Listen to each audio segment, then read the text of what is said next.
নমস্কার, অ্যাস্ট্রোচেক চ্যানেলে আসার জন্য সকলকে অসংখ্য ধন্যবাদ। যাদের রাশি বৃষ বা যাদের লগ্ন বৃষ উভয় ক্ষেত্রেই আজকের এই আলোচনা থাকছে 2025 সালের মার্চ মাসকে নিয়ে। এই মার্চ মাসে সবচেয়ে গুরুত্বপূর্ণ যে দিক থাকছে সমস্ত বৃষ রাশির জাতক জাতিকাদের জন্য, তাহলে আপনাদের রাশির অধিপতি শুক্র এই পুরো মাসটি জুড়ে বক্রগতিতে থাকছে এবং 30 বছর পর শনি গোচর করছে আপনাদের একাদশ ঘরে অর্থাৎ লাভের ঘরে। এছাড়াও এই আলোচনার মাধ্যমে সমস্ত গ্রহের ট্রানজিট সম্পর্কেও আপনাদের একটু জানিয়ে দেবো। আলোচনাটা আমি অত্যন্ত জটিল করব না, তাই সঙ্গে থাকবেন, ভিডিওটি স্কিপ না করে সম্পূর্ণ দেখার অনুরোধ রইল। আলোচনার মূল পর্বে প্রবেশের পূর্বে আমার সকল দর্শকদের উদ্দেশ্যে জানাই অসংখ্য ধন্যবাদ চ্যানেলটি সাবস্ক্রাইব করবার জন্য। তবে যারা এখনো অবধি সাবস্ক্রাইব করেননি এবং আপনি এই চ্যানেলের নিয়মিত দর্শক, তাদের ক্ষেত্রে বলবো সাবস্ক্রাইব করে পাশে থাকবেন। আজকের এই আলোচনা চন্দ্র রাশির উপর আধারিত এবং এটি একটি সার্বিকভাবে আলোচনা, সুতরাং আপনাদের নিজস্ব জন্মছকের সামান্য ভিন্নতা কিন্তু অবশ্যই লক্ষ্য করা যাবে। স্ক্রিনে একটি চার্ট আসছে, এই চার্টের মাধ্যমে কিন্তু আমি আপনাদের 1 মিনিটের মধ্যে একটু গ্রহগত অবস্থান জানিয়ে দেবো। রাশির অধিপতি শুক্র মাসে প্রথম একটি দিন মার্গী গতিতে থাকছে একাদশ ঘরে এবং 2 মার্চ থেকে 13 এপ্রিল পর্যন্ত শুক্র তার গতি পরিবর্তন করে বক্র থেকে মার্গী গতিতে ফিরবে এবং এই একাদশতম ঘরেই কিন্তু বিরাজমান থাকছে পুরো মাসটি। বুধ মাসের প্রথম 2টি সপ্তাহে শুক্রের সাথে এই 11th হাউসেই মার্গী গতিতে থাকছে এবং 15 মার্চ এই একই অবস্থানে বুধও তার গতি পরিবর্তন করছে, মার্গী থেকে বক্রী গতিতে ফিরবে এবং পুরো মাসটি এই 11th হাউসেই সে বিরাজমান থাকবে। রাহু অবস্থান করে থাকছে এই 11th হাউসে পুরো মাসটি জুড়ে। সুতরাং চার্টটিকে যদি আপনারা খুব ভালোভাবে লক্ষ্য করেন তাহলে দেখতে পাবেন সেখানে যেখানে 12 লেখা আছে সেটি কিন্তু আপনাদের ক্ষেত্রে 11th হাউস, লাভ ভাবের ঘর। আর এই ঘরেই পুরো মাসটি জুড়ে 3টি গ্রহ কিন্তু একত্রিত হয়ে ত্রিগ্রহী নামে এক যোগ তৈরি করবে। আশা করছি এই পর্যন্ত আপনারা বুঝতে পেরেছেন। এবার আপনাদের 10th হাউসে দেখবেন শনি ষষ্ঠ মহাপুরুষ যোগ তৈরি করে অবস্থান করে থাকছে 28 মার্চ পর্যন্ত। 29 মার্চ আবার এই শনি গোচর করে যাবে আপনাদের একাদশতম ঘরে। এই 11th হাউসে আবার আপনাদের ক্ষেত্রে লাভের ঘর, যা আমি একটু আগেও বললাম, যেখানে 3টি গ্রহ অলরেডি বসে রয়েছে। আর এই ঘরে শনি বিরাজমান থাকছে আপনাদের আগামী 2.5 বছর অর্থাৎ 2028 পর্যন্ত। রবি মাসের প্রথম 2টি সপ্তাহে থাকছে শনির সঙ্গে যুতি করে 10th হাউসে অর্থাৎ আপনাদের ক্ষেত্রে যেটা কর্মের ঘর। 14 মার্চ রবি গোচর করে যাবে আপনাদের লাভের ঘর, সেখানে অলরেডি আমি একটু আগেও বললাম শুক্র রাহু বুধ অবস্থান করে রয়েছে। 14 তারিখে রবি সেখানে এসে জয়েন করছে, আবার 29 মার্চ শনিও কিন্তু সেখানে জয়েন করছে। সুতরাং এই 11th হাউসে কিন্তু 29 মার্চ দিনটিতে 5টি গ্রহ একত্রিত হয়ে পঞ্চগ্রহী যোগ কিন্তু তৈরি করবে, যা অত্যন্ত গুরুত্বপূর্ণ থাকতে চলেছে, কারণ এই দিন আবার আমরা সূর্যগ্রহণও কিন্তু দেখতে পাবো। মার্গী গতির বৃহস্পতি অবস্থান করে থাকছে আপনাদের রাশি লগ্নের উপরই পুরো মাসটি জুড়ে। মার্গী গতির মঙ্গল বিরাজমান থাকছে পুরো মাসটি জুড়ে আপনাদের 2nd হাউসে। কেতু অবস্থান করে থাকছে আপনাদের 5th হাউসে পুরো মাসটি জুড়েই। এই থাকছে মোটামুটি ভাবে কিন্তু গ্রহগত অবস্থান মার্চ মাসে। এবার এর উপর ভিত্তি করে সর্বপ্রথম মার্গী গতির বৃহস্পতি আপনাদের রাশি লগ্নের উপর বিরাজমান থাকায় দীর্ঘমেয়াদী রোগ জ্বালায় এই মাসে কিন্তু আপনারা রিলিফ পেতে দেখবেন। নিজেরা যথেষ্ট রিলিফ পাবেন যারা দীর্ঘমেয়াদী রোগ জ্বালায় ভুগছিলেন তারা। তবে মঙ্গলের চতুর্থ দৃষ্টি কেতুর উপর পড়ায় যারা ব্লাড প্রেশার জনিত কোনো সমস্যায় ভুগছেন, সেটা হাই হোক বা লো ব্লাড প্রেশার হোক, যে কোনো ক্ষেত্রে কোলেস্টেরলের সমস্যা বা হিমোগ্লোবিন সংক্রান্ত কোনো সমস্যায় যারা ভুগছেন, তাদেরকে কিন্তু নিজেদের শরীরের প্রতি একটু যত্নশীল হতে হবে এই মাসটা। এছাড়া মঙ্গলের দৃষ্টি আপনাদের অষ্টমে থাকার কারণে ছোটখাটো রক্তক্ষরণ বা চোট আঘাতের একটা ভয়ও কিন্তু থাকছে। হয়তো আপনি নিজেই নিজের বাড়ির হয়তো কলতলাতে হয়তো হোঁচট খেয়ে পা পিছলে হয়তো পড়ে গেলেন এবং সেখান থেকে একটা চোট লাগা বা ছোটখাটো একটু রক্তক্ষরণ, এরকম একটা টেন্ডেন্সি কিন্তু এই মাসে লক্ষ্য করা যাবে। এছাড়া বিগত বছরগুলিতে শনির তৃতীয় দৃষ্টি আপনাদের 12th হাউসে থাকার কারণে বৃষ রাশির বহু জাতক জাতিকারা কিন্তু ঠিক করে রাতে ঘুমাতে পারতেন না। ঘুমের সমস্যা আপনাদের অনেকটাই কিন্তু গ্রাস করেছিল। তবে 29শে মার্চ শনি যখনই রাশি পরিবর্তন করবে ঠিক সেই সময়কাল থেকেই কিন্তু আপনাদের ঘুম জনিত যে সমস্যায় যারা ভুগছিলেন তারা কিন্তু রিলিফ পেতে থাকবে।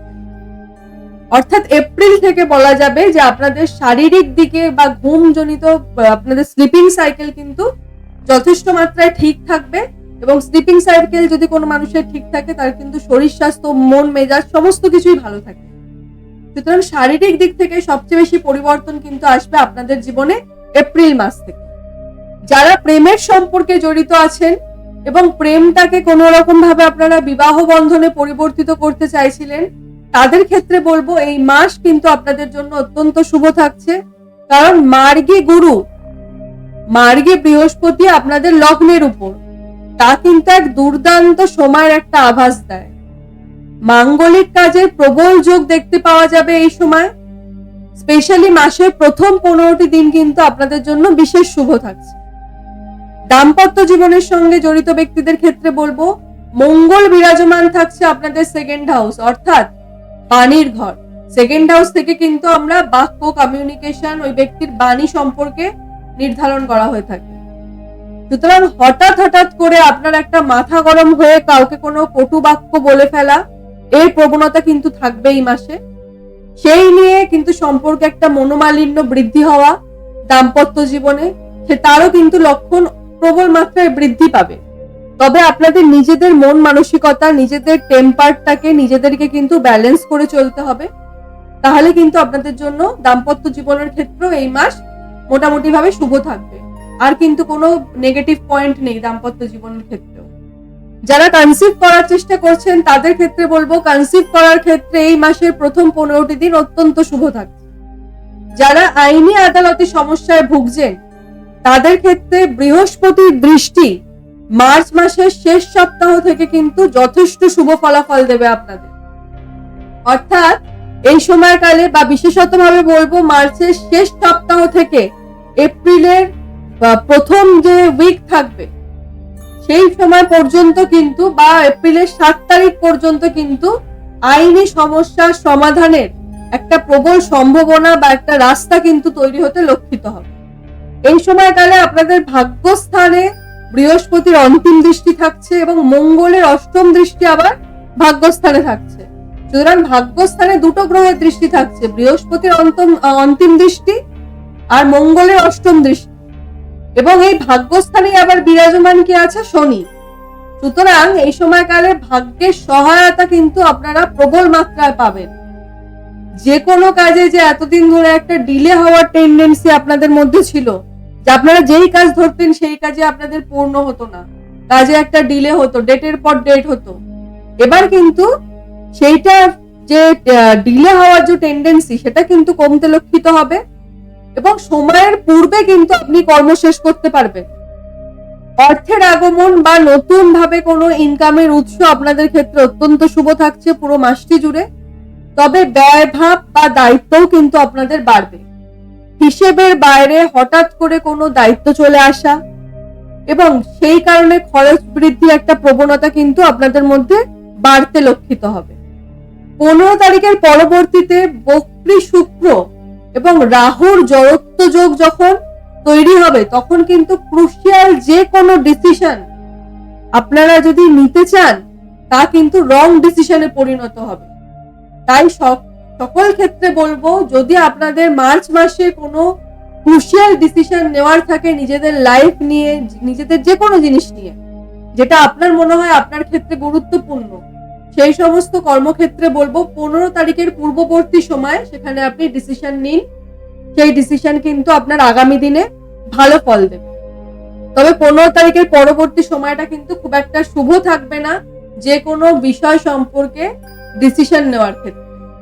কর্মস্থানে শনির অবস্থানের কারণে যারা বিভিন্ন ভাবে কোনো জ্বালানির জিনিস অর্থাৎ পেট্রোল, ডিজেল, কেরোসিন বা বিভিন্ন ভাবে যে কোনো প্রকার অয়েল রিলেটেড কোনো কর্মে যুক্ত রয়েছেন বা যারা বিভিন্ন ভাবে লেদারের ব্যবসা করেন সে লেদারের ব্যাগ হতে পারে, লেদারের জুতো হতে পারে, বা লেদারের পোশাক হতে পারে।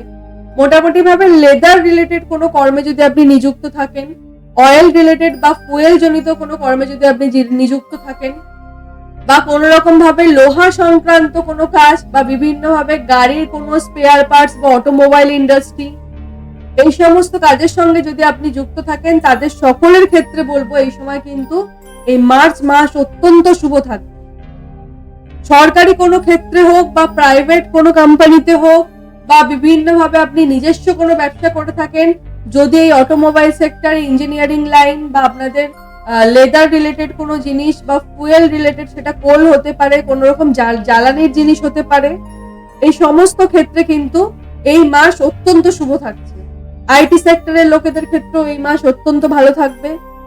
তবে কোথাও যদি মানি ইনভেস্ট করে থাকেন আপনারা, বা মানি ইনভেস্ট করে আপনারা আর্নিং এর কথা ভাবছেন, তবে বলবো এই মাসের 15 তারিখের পরে কিন্তু মানি ইনভেস্টমেন্ট না করাটাই ভালো।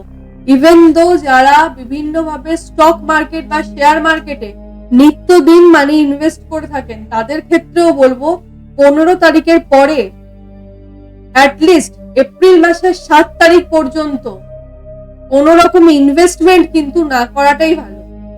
এই সময় যদি আপনি ইনভেস্টমেন্ট করেন, প্রবল চান্সেস থাকছে আপনার একটা রং ইনভেস্টমেন্ট হওয়ার, এবং সেখান থেকে কিন্তু আপনার মানি লস হতে পারে।